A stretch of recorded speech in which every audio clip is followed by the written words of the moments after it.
Hello, welcome guys. Welcome, Mr. Frederick, the good word. Give me a second, guys, while I find today's Bible verse.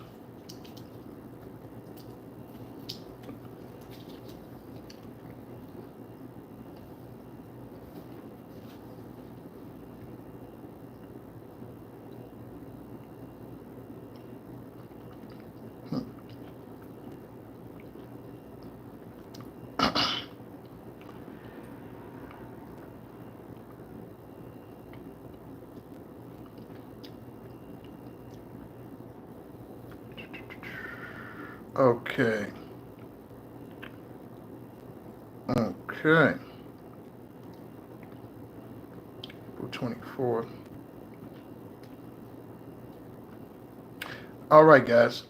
Today's Bible verse. Hey, good morning, Antonio. My man. Okay, today's Bible verse is Romans 8:28. And we know that all things work together for good to them that love God, to them who are the called according to his purpose. Woo!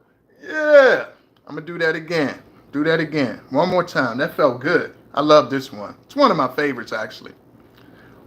And we know that all things work together for good to them that love God, to them who are the called according to his purpose.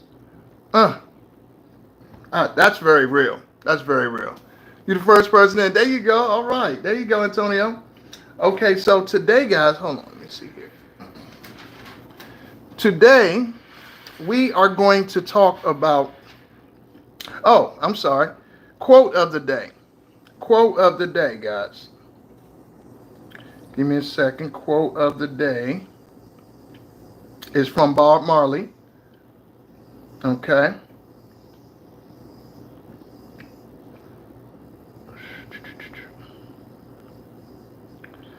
Okay, and the quote of the day, guys, is Bob Marley, and it's don't gain the world and lose your soul. Wisdom is better than silver and gold. Woo! All right. I love that. I'm going to say that again. You know, you guys know me. If you know Mr. Frederick, you know I love Bob Marley. It's literally one of my favorites. Just spirit. I just spiritually feel connected to him. Always did. But it's don't gain the world and lose your soul. Wisdom is better than silver and gold. All right, guys. All right. So today's live is going to be about reactive abuse. Reactive abuse. And as you know, I study psychology and I'm a life coach. And I've experienced this. I'm pretty sure a lot of you out there have experienced, reactive abuse. It's very real. It's very real and it's very troubling because if you aren't familiar with it, you will be caught up by it and maybe a bit confused. So I'm going to read the actual definition in Webster of reactive abuse because I have my own personal opinion on what it is, which is pretty true, but okay. So it's basically when a victim of abuse reacts to that abuse in a way which could include physical violence or shouting of their own. So it's pretty much, guys, like someone baits you, they provoke you, they say something to you, or they just been treating you badly. A lot of this is due to narcissism. A lot of covert narcissists use this because they can't directly do or say what they want to do. So what they do is they bait you. They figure out what your triggers are. They study you first. All narcissists do that. They study their prey. So you don't have to be a narcissist to ensue or to put reactive abuse upon someone. You could be a regular person. You don't even know what you're doing. Or you might know what you're doing. But basically, you're provoking an individual. You trigger them. You could do silent treatment. You could do it. Let's get some likes in there, guys. Let's get some likes in there. Come on, we're growing the channel. We're doing great, by the way. We're almost at 1,000.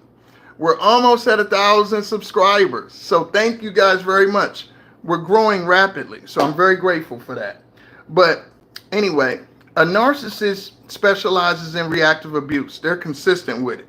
And pretty much what they're doing is they're baiting you. They'll say something to you, throw a trigger at you. And then once you respond like, you can't take it because a lot of times someone who's really not familiar, like if you're not a narcissist and you might be an empath or you're just a regular person, typically those things that they do, it bothers you. They're trying to get under your skin. They're trying to get you to react, not respond. They're trying to get you to react. So the trick to that is don't react. Don't say anything to them. When you see someone is trying to bait you into reactive abuse, when you see someone is purposely trying to get your goat, as they used to say back in the day, try to get your goat. And if you see someone doing this, what you want to do is don't engage. You want to get away from them. You want to get away. Hey, Jada Lee, you're new. All right, subscribe. You'll like it. So if you see someone try to say things to you to trigger you, they might even hit you. They could do anything because what they like to do is they throw stones and hide their hand. They said all this to you or, done all of this to you. And then if someone walks in the room, they just see you responding. And you're like, wait a minute, this person just did all of this. Didn't you see what they were doing? They're very clear to not let anyone see. Like for the general public, people who use this reactive abuse, people who operate like this, they want to make sure that the general public doesn't see them and what they did. They want the general public to see what you did. Okay, so that's very important to know. They're very sneaky. It's a sneaky devil. They want to make sure that no one sees what they do. And typically people like this, they have a history. They might come from a history of abuse, manipulation. If you've seen that, Antonio, chime in. But people like this, typically they have some sort of history of abuse. Maybe they've experienced it and they start doing it to people, but it's very dangerous. Number two, they typically they like to look good in public. They're liars, con artists, no accountability. They can't have any accountability. So that's the thing you got to look out. If you see someone who can never say, hey, I was wrong. I was wrong. I shouldn't have did that. I see where I went wrong. If you see a consistent pattern, not one time they can't. If you see consistently, this person is never accountable. Like they never say, hey, I did anything wrong. They never say, maybe I could have did it that way. They never want to get things right. They always want to stick to a narrative of, you're the bad guy, I'm the victim. They're consistent. That's how you know it's bad, because it's a pattern. They're consistently saying, you're the bad guy, I did nothing wrong. If you see that in a person, know that it's probably a covert narcissist more likely, and that they're trying to, ensue that reactive abuse. So run away. They really like to have positions that garner authority or respectability. So they like to be judges, lawyers, doctors, teachers, priests, preachers. They like something in the community in good standing. So it's like they want to look good to everybody, to the general public. And that's why they usually seek out these positions. They want to be in those positions because a lot of times they want to be able to hide their malcontent. They want to hide all of their evil, and they hide it through their position. That's why you see a lot of people in these positions are bad people. They wanted to get that position because they knew they were bad before they got the position. And they knew that the only way they could hide who they are is to get a position where they could say, hey, look at me. I'm a judge. Look at me. I'm a doctor. Look at me. I'm a preacher. They want that to be able to do what they do. So watch out for people who seek those positions. Not saying all those people are bad, but a good amount didn't have the right intentions. Okay, so that's very important. They want to look good, have a face for the public. Also, so they definitely wear a mask. They definitely trigger you. And what you want to remember to deal with these people is don't react. Don't react to them. You really have to leave them alone. Like that's the best reaction. Leave them alone.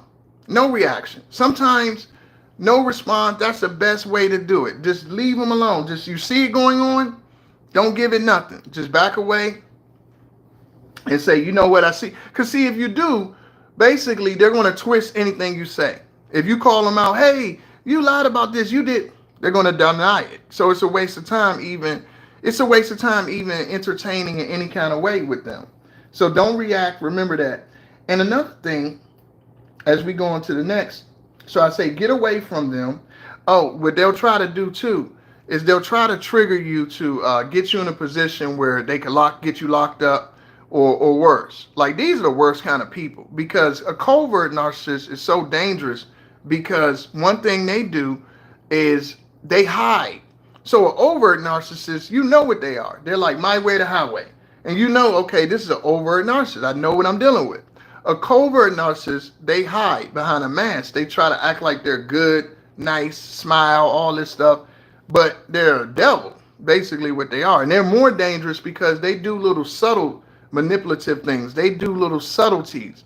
They talk in subtle ways. They insinuate. They mislead and do everything under the radar. So everything is sneaky. Everything is subtle.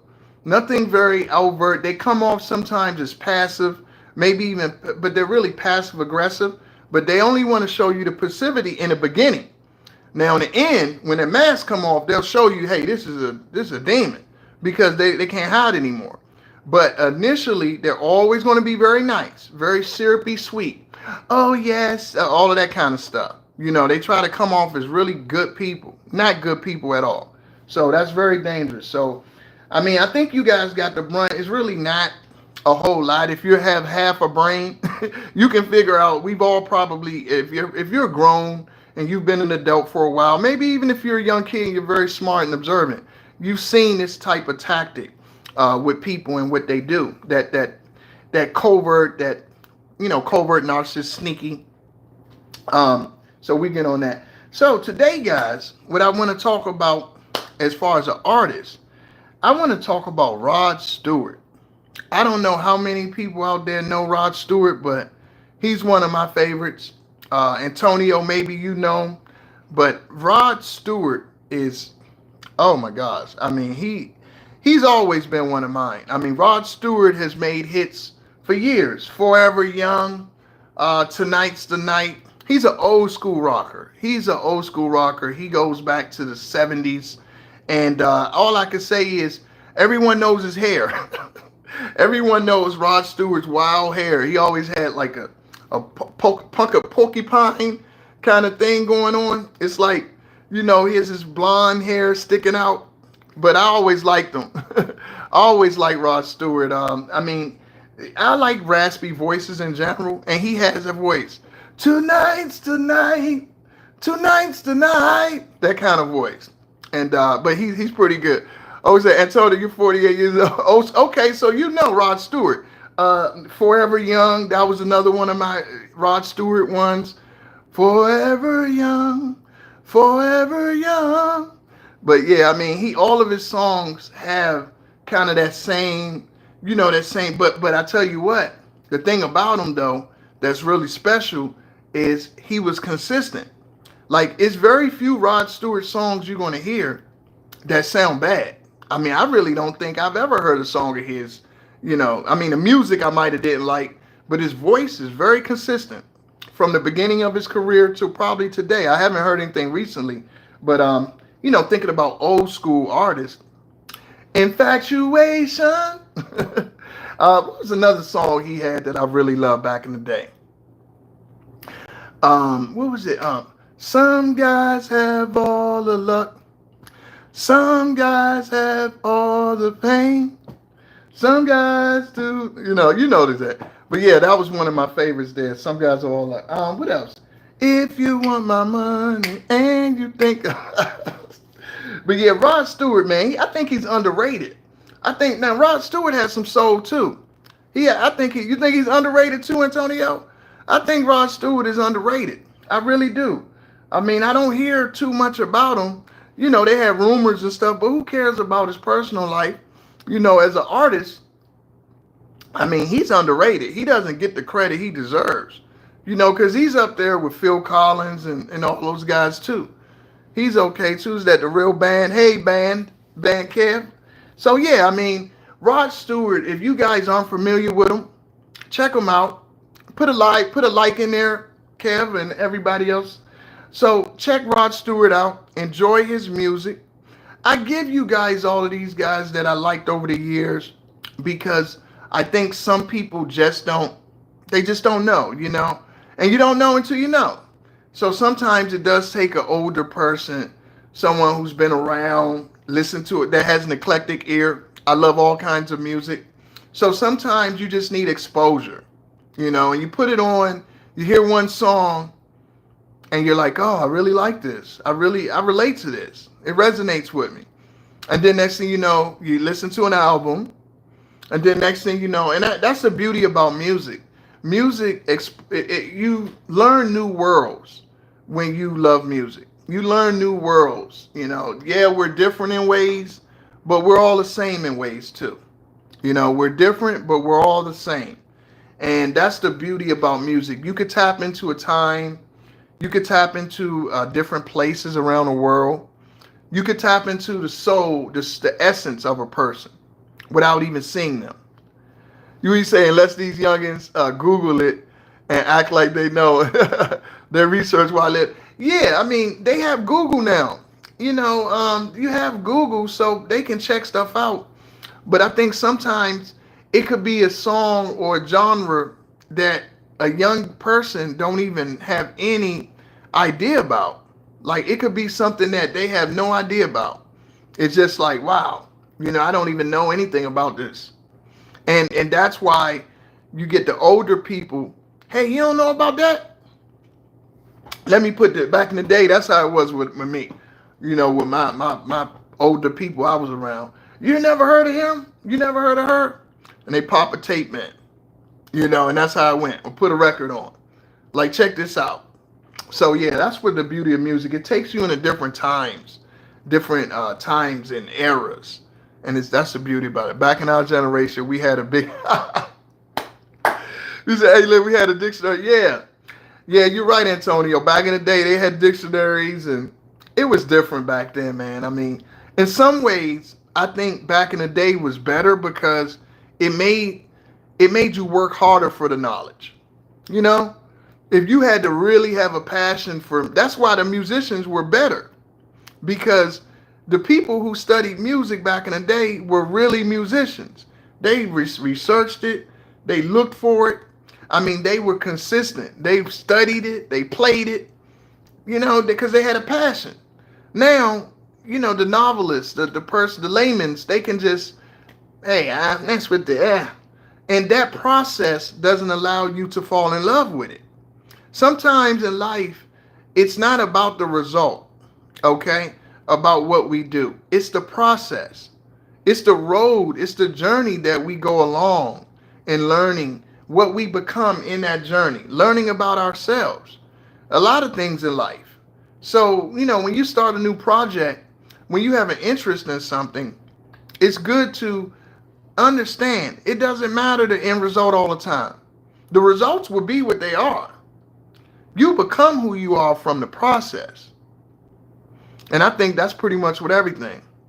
All right, guys, so just to recap, reactive abuse. Typically, it's a covert narcissist, but it could be other people, too, that do it. Stay away from someone who uses that. They like to use mask of, I have this career, I'm this, also title. It could be a mother or father. It could be someone in your family like that. So they like to use titles. They like to use masks. Beware of them. Very dangerous people. Okay, very dangerous people because their true intentions are always hidden. They throw a rock and they hide their hand. Okay, so that's what you always want to look out. And how do you deal with them? You don't react. And if you identify it, you get away from them. All right, guys. Take care. Until next time. See you tomorrow. Love what you do and do what you love. Take care.